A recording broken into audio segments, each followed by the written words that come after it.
I'm Maria Bartiromo, and the president just spoke with reporters moments ago before heading off to Camp David for a retreat with senior cabinet members. The government shutdown is now entering a 16th day. Joining me right now in an exclusive interview this morning is Republican Senator from Alabama, Richard Shelby. He is the chairman of the Senate Appropriations Committee and serves on the Senate Banking Committee. Senator, it's good to see you this morning. Thanks so much for joining us.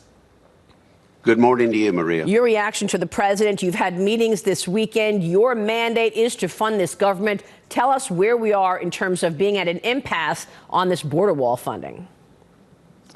Well, we're at loggerheads still. We're at an impasse, and I was hoping it would not be this way, but it is. We could settle it. We should, but this has become a political circus.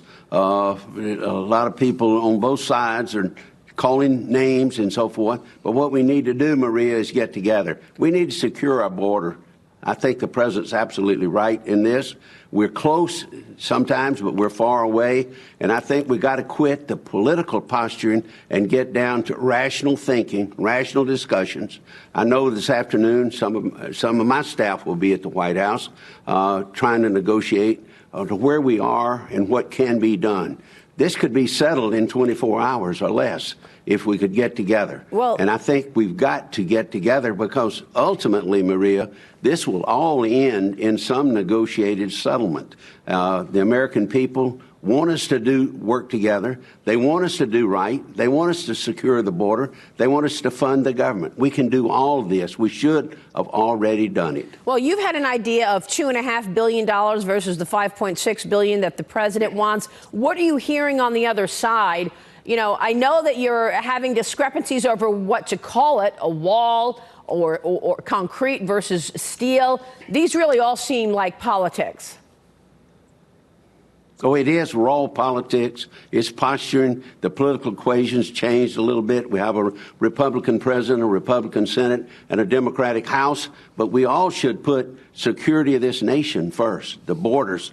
We all know, Democrats and Republicans should know that we should secure our borders.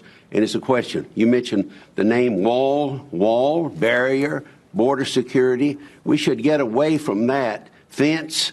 And whatever it's called, we should work together. We should say, what is it going to take to secure our borders? And let's go there and quit polarizing and screaming at each other. So what is it going to take? I mean, the Democrats say that they are for border security. We've got new data from the Department of Homeland Security. Most recent estimates say that the DHS estimated that there were 12.1 million unauthorized immigrants in the United States in January 2014 compared to 11.6 million in 10. What do they say is needed then to get control of our borders, if not a wall? Well, the wall or fence or barrier, whatever it is, border security, is long in coming. It's not there yet. We made progress. But I believe the president's right. I believe the president has an obligation to secure the borders, secure the country. And I think he's got a lot of power there. I want to help him do that. But I also want to get the government back in order. We need to do this. We funded 75% of our appropriations. We could do this quickly, or it could last a while. I think if we don't get together, it's going to be protracted. So what exactly do they want on the other side in order to get the government open again?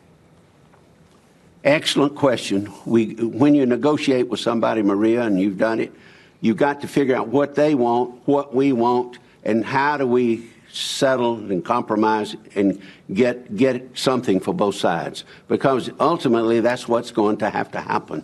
You're going to have to give the Democrats something, but they're against everything at the moment. But they want something. We got to figure out what it really is, and are they willing to negotiate politically in a fair way for both sides? Are you saying you don't know what they want? You've got to figure out what they want? Oh, I don't think any of us know exactly what they want. Right now, they're just saying they're against the wall and they're against the numbers that we put out to the president needs and claim they want. So I haven't seen the specific things that they want. What is the highest number that they are willing to allocate toward the wall? or toward border Well, that's security? a good question. We don't know that until we get into serious negotiation. Of course, they say they're going to stay on 1.3. If they stay on 1.3 and the president stays where he is, there's not going to be any compromise. There's not going to be any opening the government.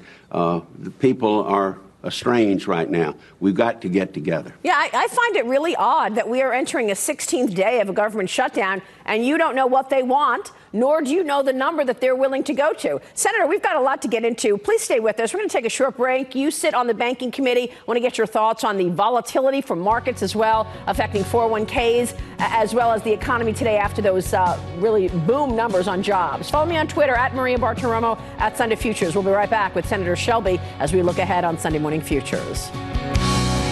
Welcome back. We are back with Alabama Senator Richard Shelby. And Senator, you've been really in the thick of all of these talks to potentially get this government back open. Is there another way the president sees to fund the wall just to get the government open in the process? I believe the president's got a lot more power to defend this country as a commander-in-chief than people realize. And he mentioned earlier today, I heard that he could declare a national emergency. Well, he could. And that gives him more power. But what I'd like to see us do it through the Congress, through the appropriation process. Do it right, because most of the Democrats have voted to secure the wall. A lot of money. Their leadership has. I think right now there's a lot of political posturing going on, a lot of political rhetoric, and we've got to get together and put America first, put the wall, the fence, or the barriers, or border security ahead of a lot of things of political opportunists. What would calling this a national emergency look like? Do you expect that to take place this upcoming week, where the president calls a national emergency? I don't know, but the president has alluded to it already, and I think he's got some inherent powers to do some things. I would hope we could do it ourselves through the regular process, but we haven't yet, and that's the legislative process through the Congress. But we'll see what happens. This can't go on forever. It could go on a long time, but it won't be forever. Right, and we're coming up to... I think the sooner we get together and quit blaming each other and put the American people, there's going to be 800,000 people out of this shutdown unemployed. That's going to have a profound effect. Senator, those 800,000 people are now facing a second pay period where they're not going to get their checks. This upcoming week, January 11th, January 13th, is the second pay period. Is that going to be pressure for the president to try to give the Democrats something that they want, including getting some money for his border wall? I mean, the pressure of those 800,000 people without a check for the second pay period. Maria, I hope it's pressure on both sides. It's pressure on the Democrats and the pressure on us to come together, to do our job, do it rationally, to secure our borders, and to fund the government. Let me ask you about the impact to the economy on this. Obviously, you have been a great student of the economy with the regulatory environment that you have put in place for the financial services sector. Yes, we had a good day on Friday after very good jobs numbers, but you've seen the markets. You've seen the upset and the volatility these last 2 months. How worried are you that this government shutdown impacts the economy? And what can you tell us about the slowdown that so many people are predicting right now? I think it will have some economic impact. How much, we don't know yet. You know, the economy is the best I've ever seen, Maria, in my lifetime. Look at the jobs report, even last week. I think the economy could regenerate itself on another level now. Although the stock market has dropped and gone down, a lot of it is high-tech stocks. We could get a second wind and take off again. We got a lot going for us in this country. If we put all these things together, quit bickering, quit fighting over little things, and do what's right for the American people. Well, you also have the competition of China. I'm on my way after the program to San Francisco to interview the chairman and CEO of J.P. Morgan. Jamie Dimon is going to weigh in on Fox Business this week when I do my interview tomorrow. And he's going to talk to us about what things look like right now. But a lot of people worrying about the numbers in China, how the economy there is slowing down, and their efforts to become number one in so many of the industries that the U.S. is planning on. Well, we realize trade is a double-edged sword. We need to trade. We need to trade with China. Right now, we have some estrangement there, as you well know. I'm hoping it'll work out. It should be fair trade. It should be fair to all of us. And I think that's the message the president has put out. And I think he'll bring the Chinese to the negotiating table. It can't be a one-way street just for China.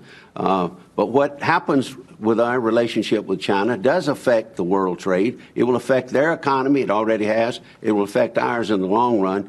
But we've got to realize that everything should be on a level playing field as much as we can get there. Right. So, Senator, let me switch gears and ask you about some of the other pieces of business on your desk in the upcoming Congress, and that is, of course, the confirmation of the president's nominated Attorney General, William Barr. What's the timeline on that, and what are the chances of confirmation of William Barr in the first quarter?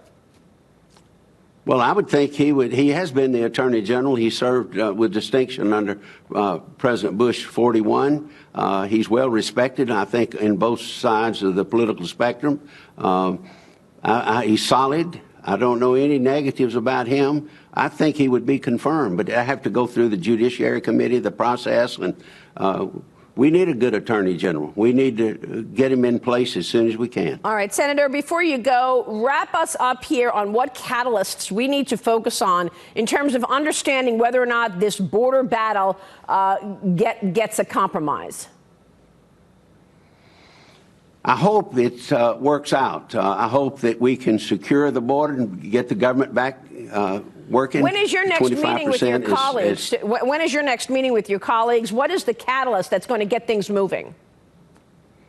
Well, I'll be back tomorrow in Washington, and this afternoon they're going to be meeting at the White House. I know my top aide, Shannon Hines, of the Appropriation Committee, will be at the White House this afternoon. I think they're probably sparring, if you want to say that, to see what they can talk about, how they can get there. They're not there yet, but they could get there fast if people would come together. All about who blinks first in the face of this very important and serious issue of border security for the United States. Pretty incredible. Senator, it's good to see you. We'll be watching the developments. Thanks so much. Thank you, Maria. Senator Richard Shelby there. President Trump making another pitch for a border wall with Mexico as shutdown talks continue. Plus, how much power House Speaker Nancy Pelosi will have in her new rule after 15 fellow Democrats voted against her speakership. California Democratic Congressman Ro Khanna is with me next live in an exclusive interview as we look ahead on Sunday Morning Future. Stay with us. Back in a moment.